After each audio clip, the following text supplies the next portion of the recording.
आज आपण जाणार आहोत सातारा जिल्ह्यातील वारुगड या किल्ल्यात. नमस्कार मंडळी, कसे आहात? मजेत ना? असायलाच हवं. तिथे गेल्यावरती आपल्याला श्री भैरवनाथ विराजमान झालेले दिसून येत. भैरवनाथ हे शिवाचे रूप आहे बरं का.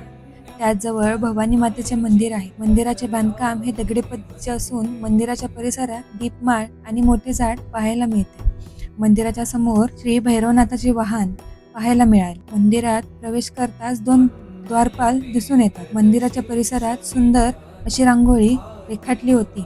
आपल्याला काही शस्त्र देखील पाहायला मिळाले आणि देवाची पालखी देखील. मंदिराच्या गाभाऱ्यात प्रवेश करताच मूर्तीचे काम पाहून मनाला अगदी प्रसन्नता भेटली.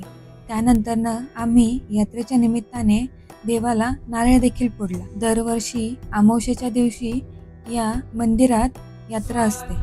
त्या दिवशी भाविक भक्त पायी डोंगरावरती येतात. देवाचे